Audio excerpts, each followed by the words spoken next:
Hello, welcome to the Live to 110 podcast. My name is Wendy Myers, and you can find me at liveto110.com. Today we are having Max Gotzler on the podcast. I met him at the Bulletproof Biohacking Conference, and he spoke about testosterone production, how to improve testosterone production. So I thought I'd have him on the podcast to talk about that very thing. A lot of people today are suffering from low hormone production, adrenal fatigue, and we're going to talk about all of the inhibitors of testosterone production and lots of tips about things that you can do today to begin improving your testosterone levels and feeling better and having and enjoying a better, healthier libido. But first we have to do the disclaimer. Please keep in mind that this program is not intended to diagnose or treat any disease or health condition and is not a substitute for professional medical advice. The Live to 110 podcast is solely informational in nature, so please consult your healthcare practitioner before engaging in anything that we suggest today on the show. And now it's time for our detox tip of the day. I want to talk a little bit about nickel toxicity. It's one of the most common toxicities that I do find in my client population and in speaking with other detox professionals that detox their clients.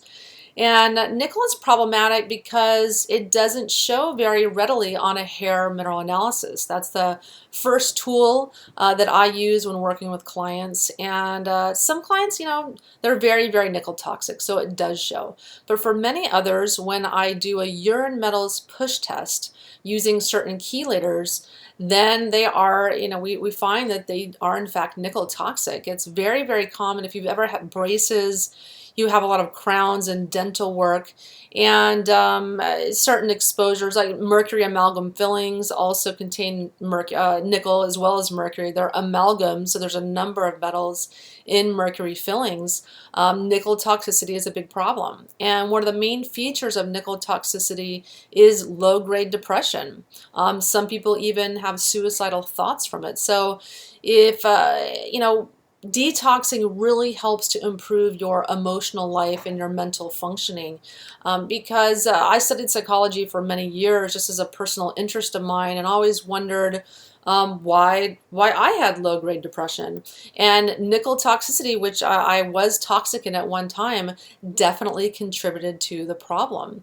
And nickel, like I said, it just causes this low-grade malaise where you just maybe your life is going really well and you have a good family and a good job and you generally are taking care of yourself, but you just don't feel that great, or you just don't feel the joy that you should be feeling. It can be from nickel. So I can't stress it enough. If you're not feeling right emotionally, physically, or mentally, you have low energy, brain fog, etc., you want to investigate your sources of toxicity. So let's get to our guest today. His name is Maximilian Goslar. He is the founder and CEO of Biotrakr and Flowgrade.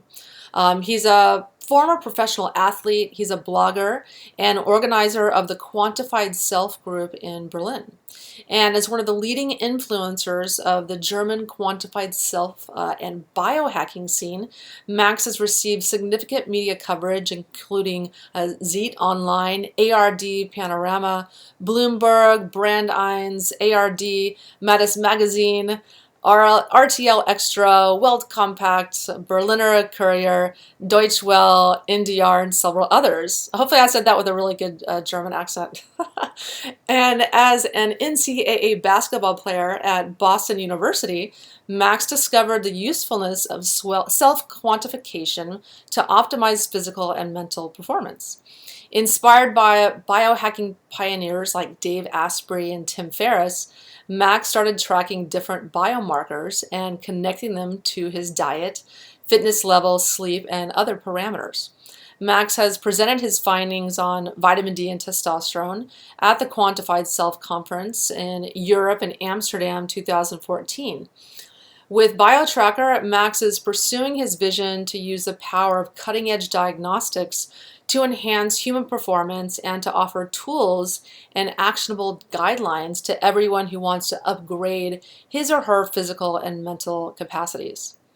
Maximilian's newest project is the Flowgrade Show, a promising biohacking podcast featuring guests such as Dave Asprey and many other experts in their respective fields. With the development of the brand Flowgrade, Max and his team are working to offer high-quality nutritional products to complement the lab services offered through Biotrakr. In addition, Max is a frequent speaker at health events and conferences on biohacking, self-optimization, and self-quantification in Germany and Europe. Maximilian holds a master's in economics from the Sorbonne University in Paris and a BA in psychology from Boston University. And when he's not trying a new paleo dish or recording a podcast or writing for his blog, Max loves to play cheesy pop songs on the piano, and he currently lives in Berlin, Germany. Max, thank you so much for coming on the show. Thank you for inviting me, Wendy. Well, it's very nice to meet you at the Bulletproof Biohacking Conference. You were there, you were speaking, correct?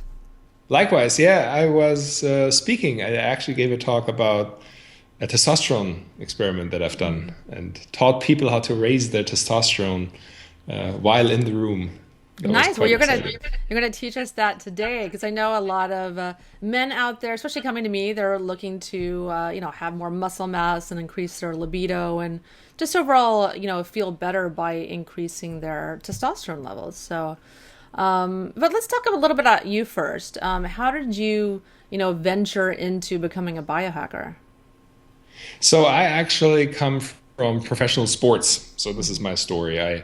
I grew up being a basketball player in southern Germany, and I was tall enough. I'm about 6'7" and 220, 230, and big guy, could handle the ball, could shoot it, and I got a scholarship in the United States. So I went over there. I spent my first 2 years at Oregon Tech, smaller school in the West, and then transferred to Boston University, BU, the Terriers, and finished up my college career there.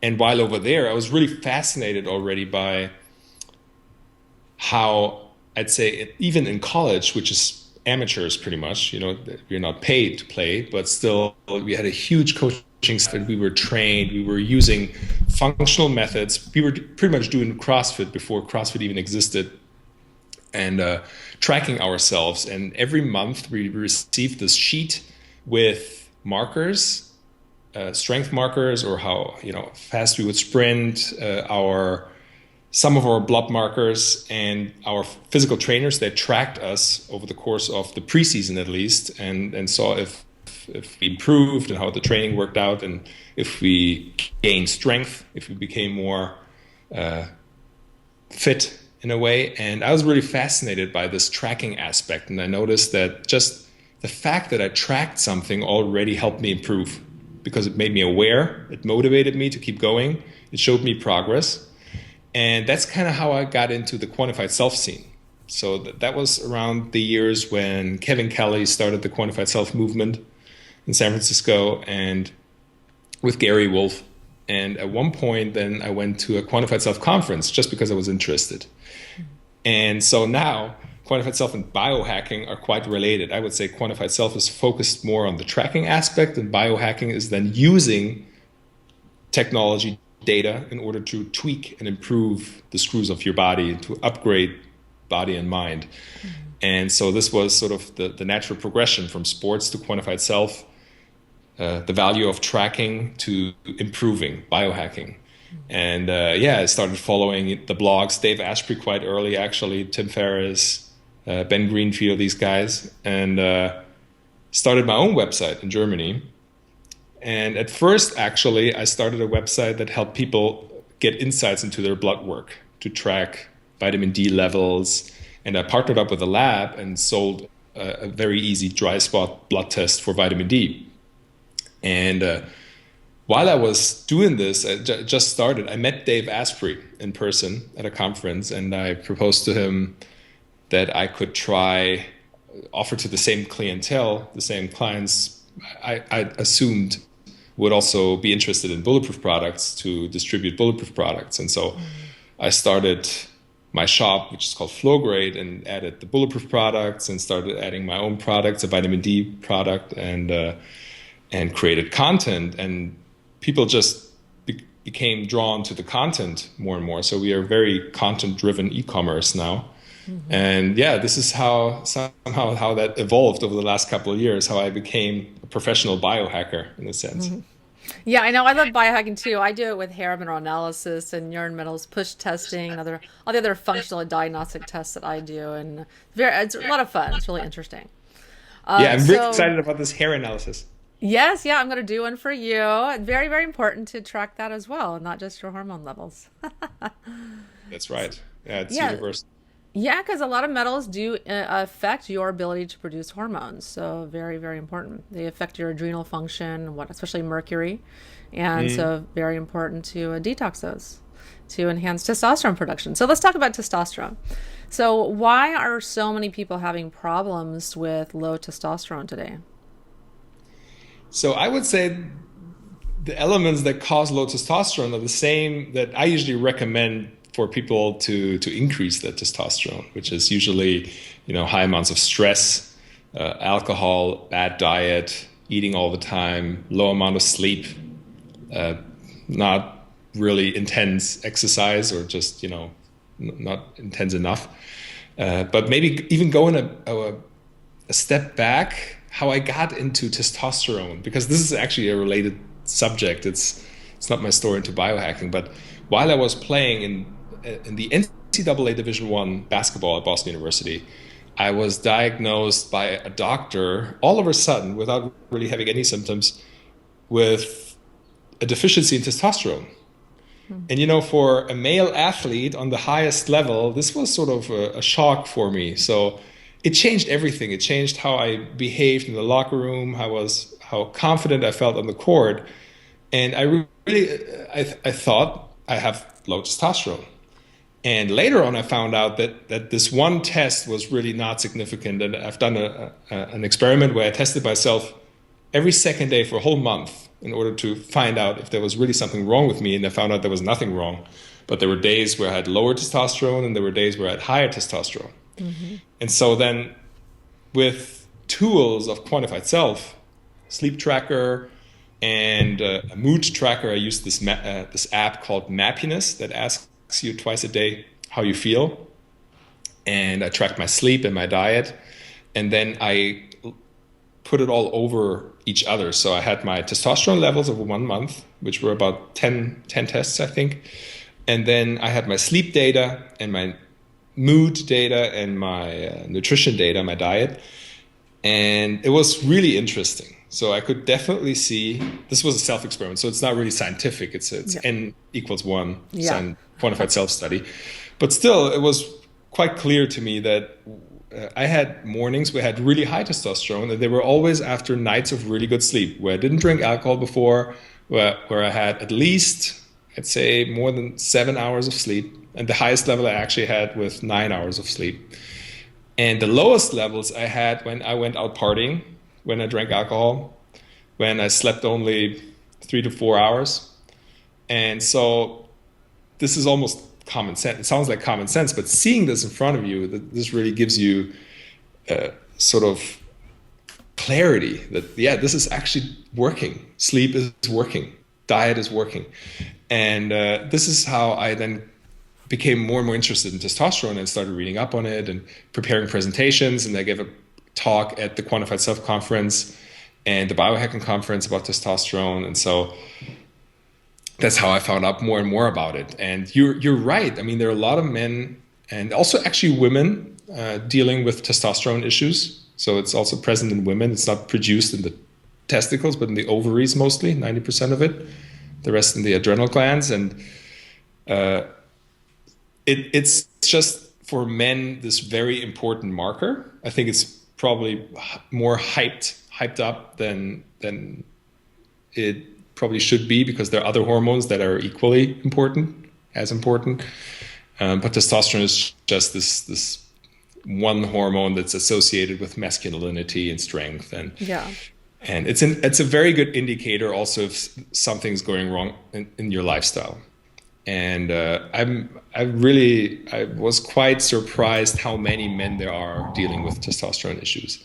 And I think it's really a combination of factors. So going back to your question, it's a combination of bad dieting, too much alcohol, too little sleep, too little exercise. And this accumulates, and it becomes this vicious cycle where you have low testosterone, you feel less confident, you're less disciplined, you eat worse, you feel worse, you have even lower testosterone the next day, and so on and so on. The virtuous cycle. So once you start improving your lifestyle or your diet and including a couple elements that actually benefit your well-being, your testosterone goes up, you feel better, you feel more confident, your testosterone goes even higher, and so on. Mm-hmm. So this is why I think it's such an interesting indicator. Yeah, and I have a lot of clients that come to me that are suffering from adrenal fatigue, and you need to have healthy adrenals to produce testosterone, and you need to have a healthy cholesterol intake to produce testosterone. You need to have healthy zinc levels, because testosterone is made from zinc. Are there any other issues that will prevent testosterone production? There are. I mean, it's the process. Maybe once you understand the process, or at least that happened for me. Once I understood the process, then I could understand why some things work and why some things don't work. So when the body tells the brain that it needs testosterone, it starts in the hypothalamus, and then there's a hormone. I mean, you know that better than me, but this is the simple version, I think, for someone like me, for an athlete to understand it. It's a hormone called gonadotropin releasing hormone, which is being released, and it tells two other hormones to be released, which is follicle stimulating hormone, FSH, and luteinizing hormone. And the one is then causing sperm production, which is FSH, and luteinizing hormone is actually then telling the testicles to produce testosterone out of cholesterol. And understanding this process will make you understand why diet works and why I'll actually give some advice a little later to what people can do immediately in order to increase the testosterone production. And I'm quite confident in telling people that because I've tested it for 1 month and I've seen it with me. So at least I can say, this worked for me. It might work for you as well. And so this process can be disturbed by a bunch of stuff. So, for example, cortisol is inhibiting testosterone production. So when you feel really stressed, when you don't get enough sleep, it causes your cortisol metabolism to not work adequately, and then your testosterone might be deficient. The same with if you don't get enough cholesterol. So if you don't eat a high-fat diet or a very low-fat diet, that might cause a deficiency in testosterone. And so these are just a couple examples. There are more. Yeah. And it's important to eat meat. A lot of my vegetarian clients have low hormone levels and adrenal fatigue and don't get adequate zinc levels because they're not eating red meat. So I think that's really important as well. Yeah. And so what is the importance of maximizing testosterone production? So just for some very basics, why you need testosterone? What are the benefits of having a high testosterone level? So it's an anabolic hormone. So this means that it's actually a building hormone. So first of all, for men, it's so interesting because it helps build muscle. It makes you feel more confident. It increases your libido, your sex drive. You get harder erections. You just overall feel more masculine. Actually, there are very similar effects in women in terms of libido and I think muscle growth as well, and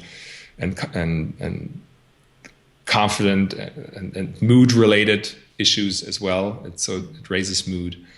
And there are also, there are a couple of myths actually with testosterone that might be worth addressing, which is that it causes roid rage. This is actually, I looked into several studies and this is actually not true.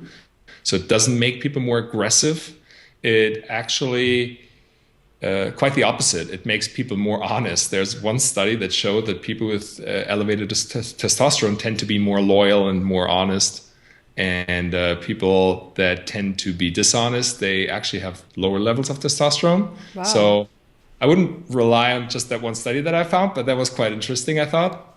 And so also in the animal kingdom, it's quite clear that the alpha males that have really low cortisol, high testosterone, that they are the more calm people, even so under stress, and that's why they're more respected because they actually act quite rationally even under high amounts of stress. Mm-hmm. So these are all the benefits of high testosterone, that you actually feel able to deal with stress, and you feel stronger, more confident, you have more energy, you're more proud. Well, is that a word? Sexually Yeah. prowess? That's it, right? Prowess, yes. Uh-huh. So there are lots of benefits that come with I wouldn't even say high testosterone. I'd say optimal testosterone for a given individual, because for Yeah. everyone it's a little different. Yeah. Yeah, I know I had experience myself. I was having some health problems that prompted, my own journey into health, and my website live110.com. And I was, not feeling so great, having a hard time losing weight and yada yada yada. So I went to my physician and did hormone testing, and I had the hormone levels of a menopausal woman, which was really thrilling to hear at 37. And one of them was I had very low testosterone levels, and but now they're completely normal, since I've healed my adrenals, changed my sleep, detoxed, changed my diet, whatnot. Now they've completely normalized. So I'm very, very happy about that. But I know there's a lot of women out there that, not, having the most enviable lifestyle and diet, that, find themselves with no libido in their 30s and 40s and whatnot. And they need to follow the tips that you're talking about to improve their testosterone levels and their libido and their sex life. Yeah, so actually at the conference, I met someone that related to what you just said, told me that he always notices when women have impurities on their skin, like in this area on the chin, for example, that there might be some testosterone issue in the liver, and that the liver is not detoxing correctly, and there's too much testosterone accumulating. Apparently, this is then the problem of too much testosterone. And the other person, he was even working in the field. He told me that a lot of the products that people commonly use in the shower gels and cleansers and so on, they contain some sort of toxins that actually inhibit testosterone production. And he referred to a study as well. I only briefly talked to him, but this is actually something I would like to dig in this whole testosterone subject. Yeah, well, it makes sense Next. because I study a lot of products, ingredients in products, and perfumes and preservatives like parabens are estrogenic. They block estrogen receptor sites or xenoestrogen. So it makes sense that if you have an excess of estrogen, albeit a xenoestrogen, a fake estrogen, that could definitely block testosterone production.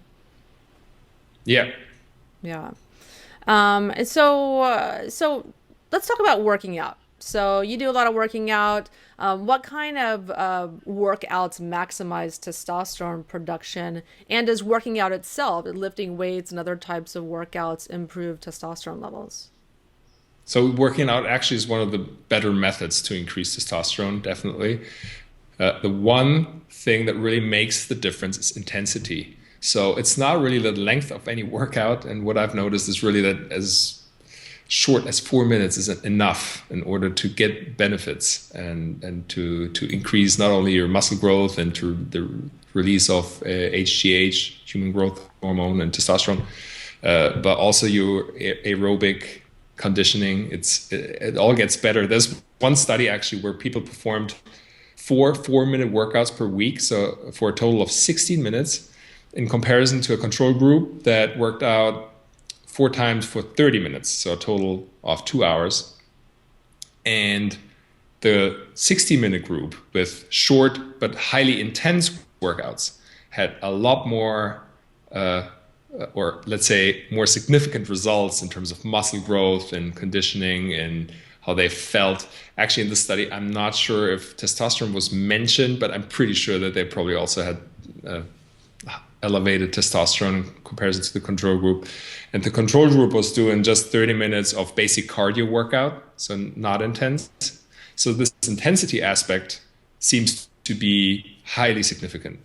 So when you work out, it's better to do a short workout but highly intense in order to really initiate this release of human growth hormone, to get your hormones just production going, and with also causing testosterone to be produced. So walking by the lake, maybe not so great for testosterone production. Might not. Well, it might give you some sort of creative boost, and I also consider that really an important aspect to just relax and maybe go for a walk and breathe in the good air there. But probably it doesn't really help your testosterone. Yeah. So what about weightlifting? Is that by building muscle mass, do you in turn build or increase testosterone production? Yeah, so the same thing is with intensity. It can be cardio based, but it can also be weight based. So using higher weights with slower movements, getting a lot of strain on the muscle, causing sort of almost damage to the muscle will cause hormonal release. So this is also a fairly clear finding that if you lift higher weights, if you do more intense exercises, either with higher weights or more intense cardio workouts, then you will have higher testosterone. Okay. And so let's talk about what your morning routine looks like. And so what are you personally doing to maximize your testosterone production? This is actually a really interesting topic because I'm totally obsessed with my morning routine. I'm switching it up quite a bit as well. And right now, I'm living in Berlin, Germany, which is quite dark. So we have really short days in the winter, and now it's still winter.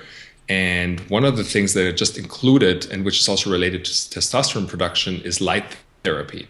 So inspired by Dave Asprey, I bought this big construction lamp that I put diagonally above my head in the kitchen in one of the corners, and it's shining on me. And actually the first time I used it, I left it on for like 5 hours, and it's a 500-watt lamp. And I had an engineer friend come by and he's like, Max, how long did you have that lamp burning? And I said, I don't know, the whole day. He's like, you're what is it? The power bill is gonna be insane. Oh no. Power is quite expensive here. And so then now I just keep it on for about 20-30 minutes. But I love it because it's telling my body that it's day.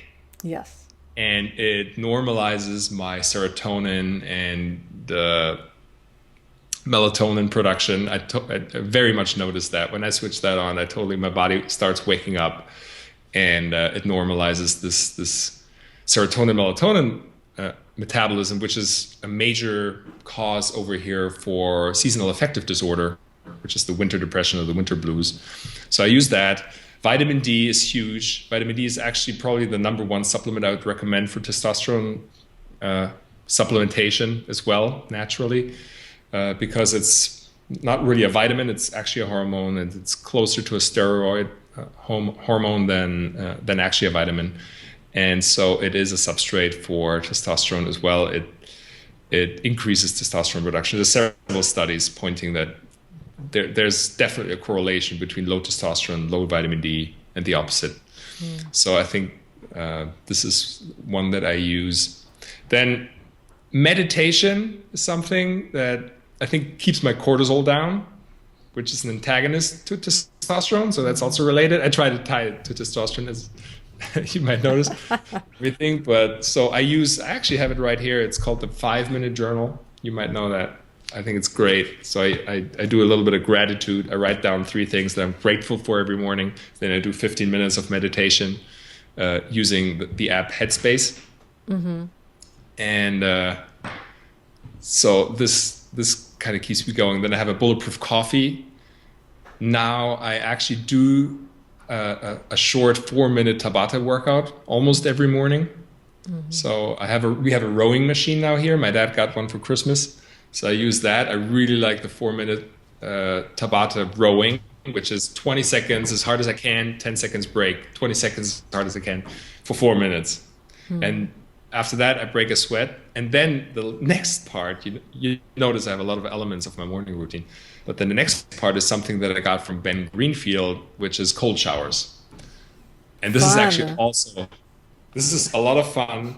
And what cold showers do, and I recently came across a study that says that this cold exposure releases gonadotropin releasing hormone, which, if you remember, is the first step of testosterone production in the hypothalamus. So cold exposure helps induce the release of this hormone. And so what I do is I time 5 minutes, I step under the cold shower, and then I do the Ben Greenfield method, which is 20 seconds ice cold, 10 seconds warm, in order to really get the vessels, blood vessels, opening and closing, and training them as well.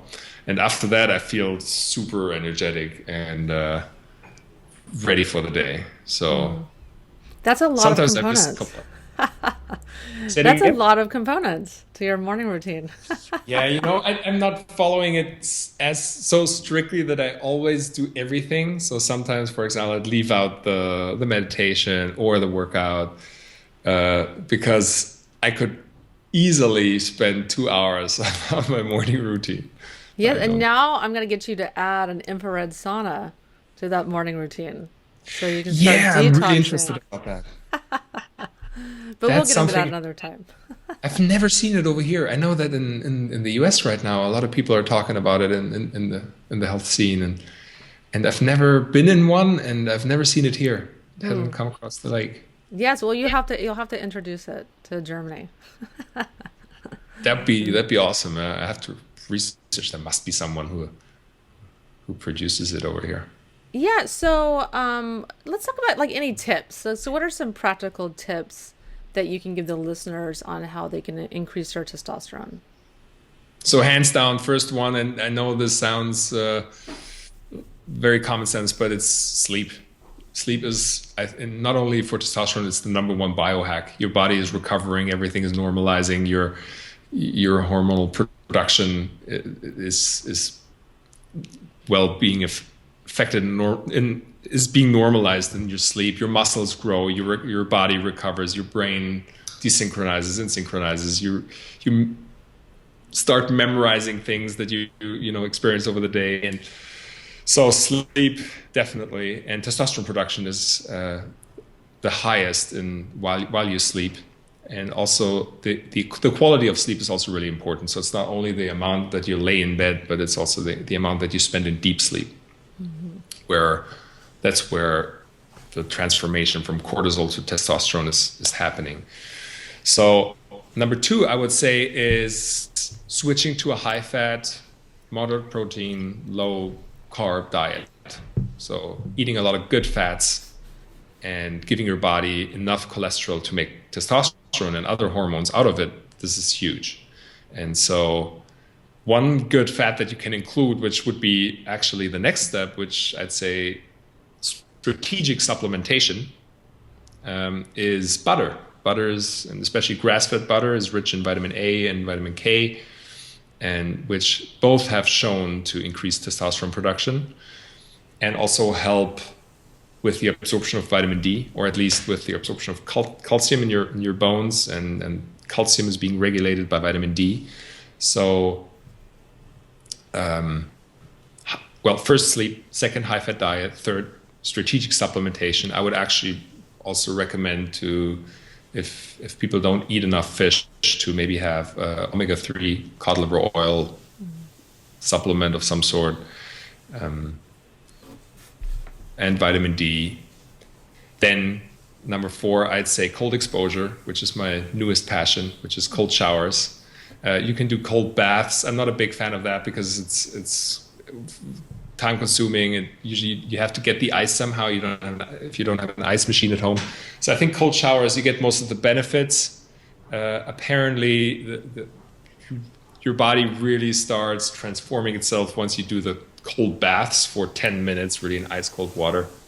I tried that before. I think cold showers for me work fine enough. So Yeah, I've been doing cryotherapy oh yeah, for the past couple months. There's a place in Los Angeles here you can pay like $300 a month, and go as much as you want. And I went fairly often for about a month.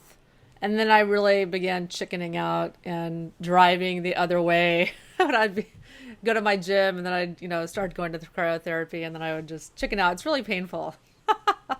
Is it really painful? It's not fun. No. Because Okay. the temperature is negative 240. That's the temperature. You're only in there for 2 minutes. And a lot of benefits. I noticed that my inflammation went down in my body. I have a couple injuries and I wasn't having pain anymore as a result. And, nice weight loss benefits because when your body's trying to heat itself back up, that burns a lot of calories. But, Right. not so comfortable, not as comfortable as the cold showers probably are. Yeah, so this is actually something that also I got from some of the other biohackers, that they wear cold vests now. They put on gloves because your hands and your feet, they're sort of your antennas that tell your brain that you're feeling cold. So when you can hack that. So they wear these cold vests to get the benefits of cold exposure, of sort of cold therapy, I'd say, and then but the body doesn't really know that it's feeling cold, so Yeah. they have Yeah, these I cold see Ben suits. Greenfield doing that. He does a lot of posts with him, with his Yeah, cold that's right. packs Yeah, on. I thought, oh God, poor guy. He's just torturing himself. But yeah. he No, I reaps a haven't. lot of benefits. I'd be interested in doing that. And yeah, so the next one will be exercise. Definitely, that's probably one of the top three. And so you said you So can do there's too much and too little. Like, what is the sweet spot for exercise? for exercise, what I've found is that about 20 minutes being active per day is enough. This is really the minimal optimal, I'd say, to get all the benefits and to look great. Ben would say to look good naked and to live forever. And so 21 minutes actually, I think was the sweet spot. So, but that included also light exercise, such as walking on the lake, or having sex, for example, as well. So I'd say a 10-minute really intense workout and a 10-minute walk would probably do the work for someone who just wants to look good naked and be in shape. For someone running a marathon or competing in a bodybuilding competition, I think that doesn't really Yeah. do it. So you need to include a couple more exercises. When I was playing professional basketball, then here in Germany in the second division, I worked out at least 2 to 3 hours a day, doing 1 hour of weight training and then 1 hour of cardio, and then we had just basketball practice. So I think it differs on what goals you have, but I think you're minimal optimal for someone just wanting to look good and to be in shape. I think it's not more than 20 to 30 minutes per day. Yeah. And so when you're exercising, say that 3 hours a day, and I know everyone has a different tolerance. Some people can do ultra marathons and they're okay. They can tolerate that. Other people, like myself, would die. But if you're working out 3 hours a day and you're releasing a lot of cortisol, do you think that's blocking the testosterone production? That like perhaps that's why you were having a problem. Yeah, actually. So there's definitely the case of overtraining. This is also something that I haven't really dug into yet. Of I think I've been overtrained before. I've never really tested for it, but it's definitely an issue with athletes, and that's why a lot of athletes tend to then compensate with supplements or also with substances that might not be so helpful for your body, and they overdo it with proteins and with creatine and so on. And I think also with them, there's always the sweet spot. So to get it right, to get the training and the recovery and the supplementation, whatever your body needs, this is a science in itself. And I think recovery, especially in professional sports, is still underrated. I think athletes don't get enough recovery. I mean, we were always, our performances throughout the season always decreased. So we always increased in the off season, and then over the course of the season, we just yeah, you overtrain at some point. Okay. Yeah, and so you use a lot of biohacking. And so on your website, you talk a lot about biohacking. And so why don't we talk a little bit about how we can use technology to biohack and understand our health better, and just talk a little bit about what you do on your website. Okay, so the website is called Flowgrade. So that's important because the name came because I was really fascinated with the concept of flow. So Csikszentmihalyi, who started this whole, I'd say, fascination with flow with his TED Talk, and then Stephen Kotler, who wrote the book The Rise of Superman, really explained that flow is not only an esoteric concept, being in flow and or being in the zone as an athlete, but it's actually a biochemical process.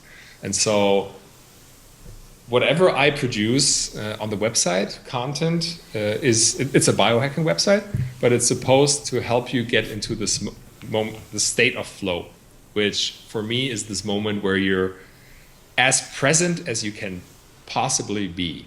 So as much in the moment as your body and your mind is possible to be. So time dilutes. You totally are involved in whatever activity you're doing.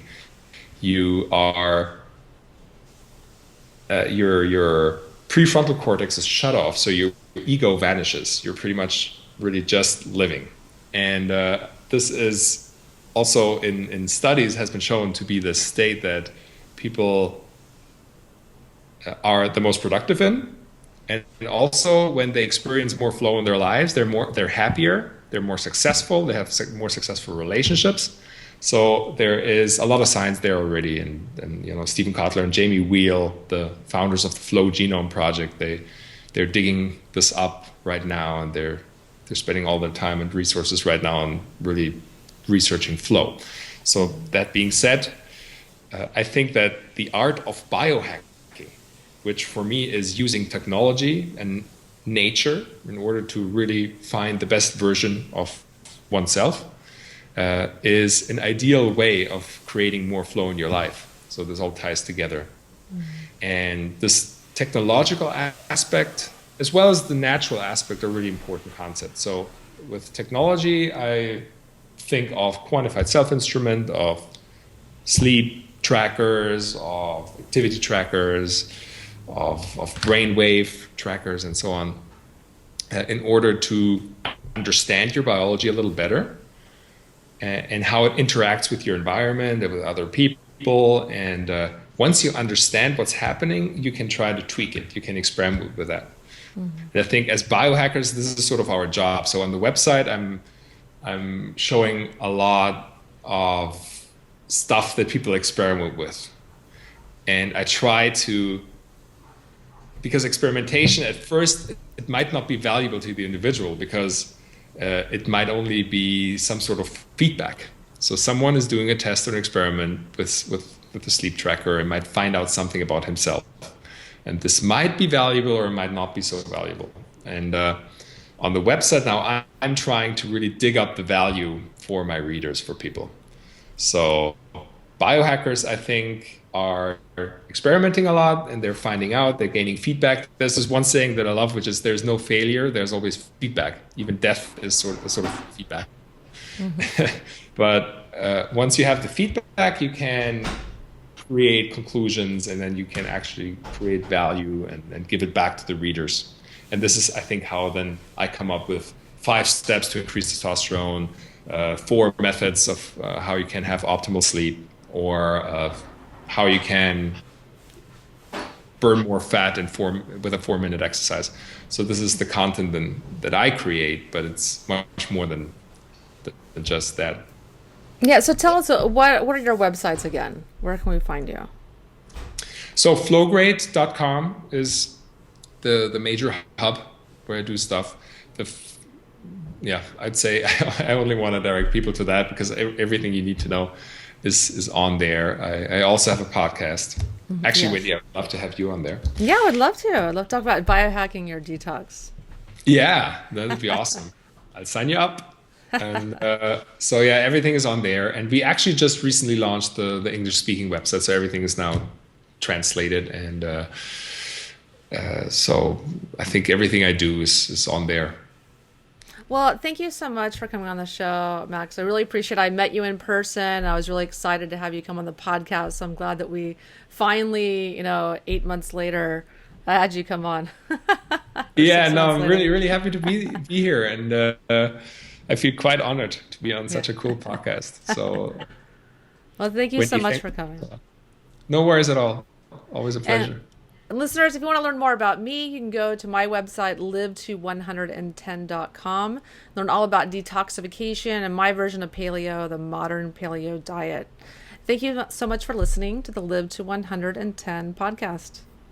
Well, it was basically my daughter developed eczema, and they wanted to put her on medications, antibiotics, and steroids. And just having the background I already have, I knew that that was not going to be my first course of action. It was more of a last resort. So that's pretty much how it happened. It started with that first product, and then it went from there because I started making salve for her, and it was really effective, but also it was just fun. Like I had a lot of fun making it. So I started making more for like teachers and as gifts and things like that. I was homeschooling all my kids at the time, so I was, able to do crafts and stuff with them. So I started giving it out as gifts, and then when people started asking for more, I was like, I can make more, but at that point, it was time for me to start, my kids were getting older, and I was kind of looking to figure out what I was going to do sort of outside of, my family life also. So it just kind of developed into a business that way. And we've been expanding our line ever since. It's been a lot of fun. Yes. And it's an amazing line. You were so generous. You sent me a Yep. package of the products, and Thank I you. love them so much. I ordered more because I used up all of the How it works. nightly skin repair serum. You'd Uh-huh. sent me like a little vial of it. I was like, ooh, because I Yeah. really felt the difference in my skin, and Yeah. I love products with herbs and essential oils in them and whatnot, Yeah. because they really nourish your skin. And I live in California; it's really, really dry, and I really need that deep, deep, deep moisture. And I love the products. I really do. I'm so glad. Yeah, well, that's the thing about skincare is I find it to be very similar to nutrition because basically your skin is like your digestive tract, but just on the outside. And then also it deals with, the external environment. So, you have dry skin, but then you have also just an opportunity to nourish your skin. Why miss that opportunity by just smearing on something that's not really providing any nutrients? So, Exactly. Because a lot of moisturizers, that's it. They're just moisturizers.